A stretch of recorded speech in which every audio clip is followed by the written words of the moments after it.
Hi and welcome. I'm trying to learn Hoplology to the ancient time, and after we've done it, we're going to do a lunge training. And if you participate in a lunge training, then it's relatively honest, and we're going to talk about war and weapons. Weapons of war. Early stone axes and spears may have been used both for hunting and as weapons. So stone axes and spears, forever, may have been, have both been used for hunting and as weapons.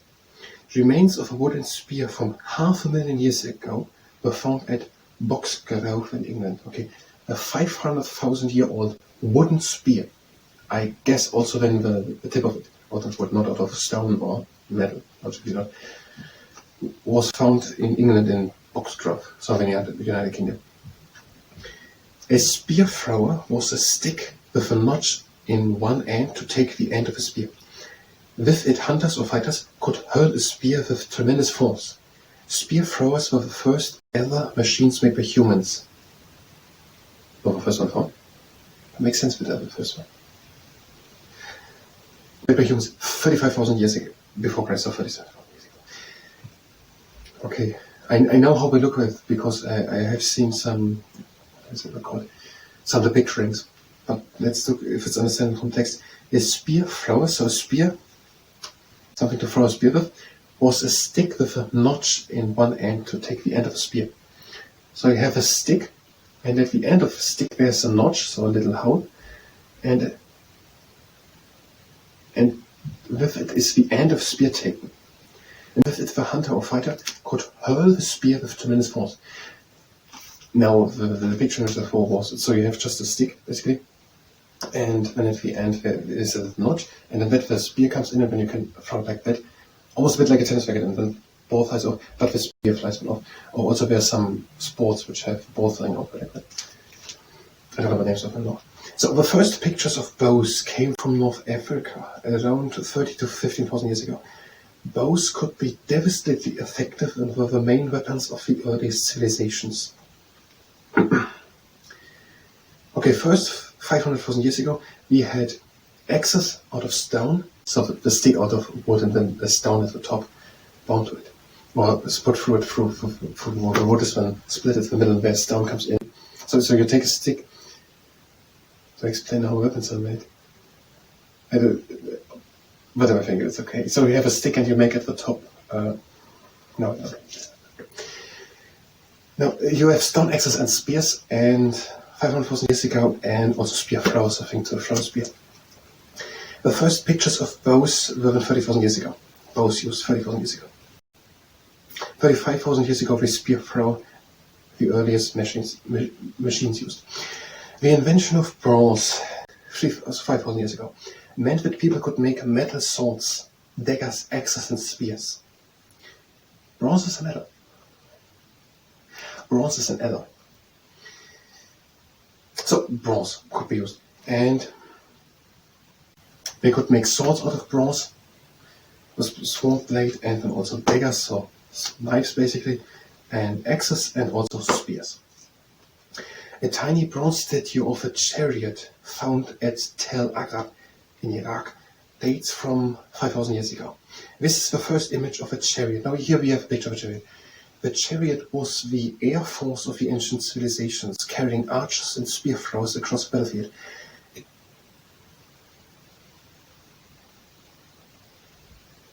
It's actually true. How would someone on a battlefield by foot intercept such a chariot if they don't have an arrow to shoot or a spear to throw?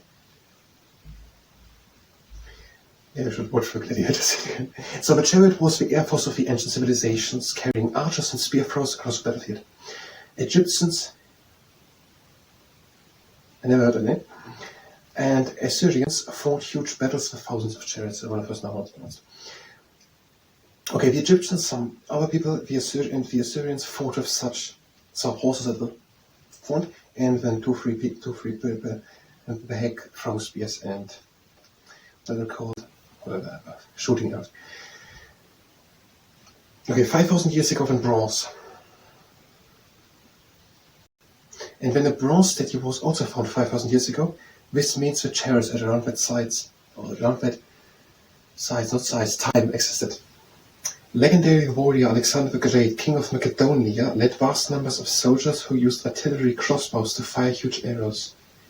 Artillery crossbows to fire huge arrows. I don't know exactly what those are now. Crossbows. Obviously these bigger ones, these machines, whatever, some types of throwing things.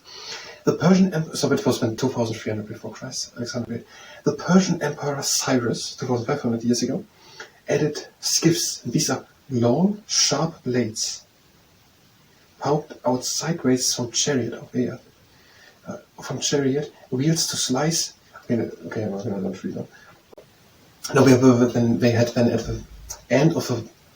I've seen only the picturing in fictional things. I never seen the real eye. So I'm going to tell now what I saw, but you never know if it's actually true because these are fiction things. Now it was when at the wheels turning things, so spears at the side of the wheels. And they are called skiffs, long sharp blades poking out sideways from chariot wheels. The oldest helmet 5,000 years ago, or 4,500, made of a gold and silver alloy, so it's an alloy mix, called electrum, was found in the royal tombs of Ur.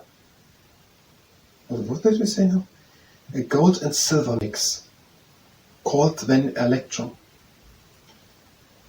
a helmet out of it, was found in the royal tomb of Ur. The crossbow was invented in the Greek colony of Syracuse about 400 years ago. I don't really know what a crossbow is, as I said, but it was invented 2,400 years ago, so that Alexander the Great could use it 2,300 years ago, or 2,350 years ago. Alexander the Great used crossbow. I'm a bit ahead of our text. Alexander the Great used crossbows, by firing 5-meter arrows, and with that to win his empire between 340 and 323 before Christ. Then it must have been machines and were firing 5-meter arrows. And how are they used? Are they used against a formation? Were they actually used on the battlefield 2,400 years ago? We have to know more about the formation and how the battles were fought out. If it's actually useful to have one 5-meter long arrow, or was it just to scare? Around 100 after Christ, Dionysius of Alexander, whatever, someone in Egypt, but Alexandria is in Egypt, invented a rapid-firing crossbow able to fire dozens of bolts. Whatever, someone invented a better crossbow. No, but that we are through these 2 pages. I don't really know what we're going to do with this information. Maybe we're going to come back and make a little overview of the development. Maybe it's an idea. Development of Britain's weapons from the Bronze Age. Weapons from the whatever age to the Bronze Age. It was Stone Age. No, it's early, but 500,000 years. Whatever. We could make a little presentation about the development of weapons, and maybe we're going to do it. But I think it was a nice overview. We have to look for the future, how many things are able to say to the description of battle things, what we're going to do in the future. But we're going to go probably back and make one presentation about the development of whatever things, but we will definitely come back to Hoplology at all. Now, if you were here for Hoplology, then you can go directly to the next part of Hoplology. If you stay here and participate in the Lungetraining, then it's already honest. What are we doing? Wibbling up my leg and we're pointing my foot down.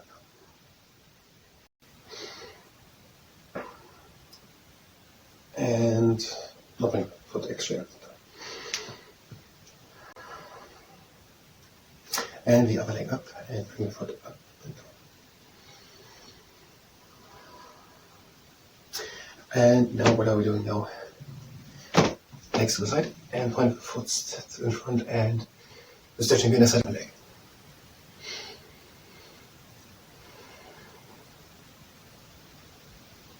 And over to the side.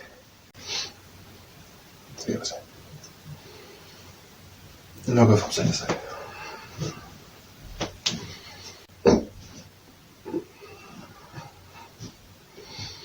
And in the middle, and now through the lunge. A few lunges. So we're going in front, and back, and with the other leg.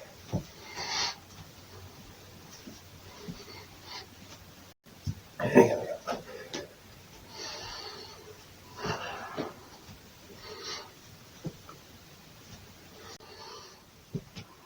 And now, you start with the double lunges. So then it's having 90-90 position, and we tall up with the back, and press on the side against the knee.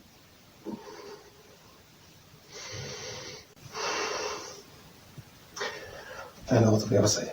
Again, 90-90 with the legs, tall up with the back, and press on the side against the knee.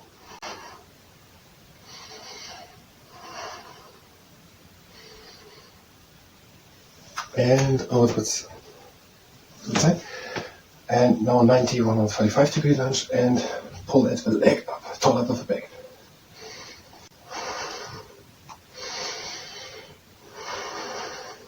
And over to the other side.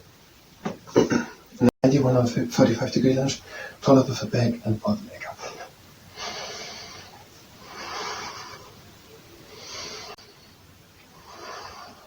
And out of the other side, and no.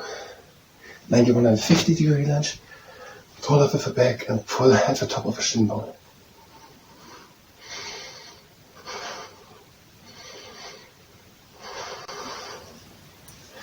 And to the other side. 90 and 150 degree lunge, tall up with the back, and pull at the top of the shin bone.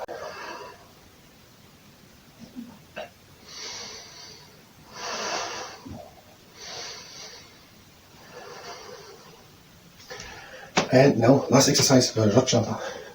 Last lunge, tall up with the back, pull at the top of the shin bone.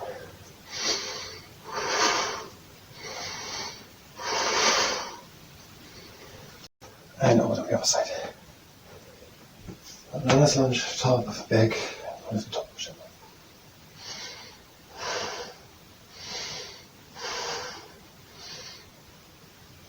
And now to the stretching, the high cast hilltop stretch. Heel onto the ground and pull the toes in. Foot to the left and pull the toes in. Foot to the right and pull the toes in. In the middle, pull the toes in, move the leg from left to right. Other heel onto the ground, pull the toes in. Foot to the right and pull the toes in. To the left, pull the toes in. In the middle, and move the leg from left to right. Now, legs against shoulder width wide apart. First time. We will lift the arms up. And without lean back, draw the shoulder blades together. In and the arms up. Out again back. In and up. Bring the feet together. Breathe out, lean again back with hands closed. In the middle. Out, lean again back. Into the middle. Out the arms over the sides down. And breathe in and bend the right knee. And breathe out and stretch the left leg. Breathe in and change. And out and stretch the right leg. In and change. Out and stretch the left leg. In and change. Out and stretch the right leg. In into the middle. Out comes slowly for shoulder, back up and back at the top and backwards. Let's enter that trunk, ignite our legs wide apart, breathe in and out.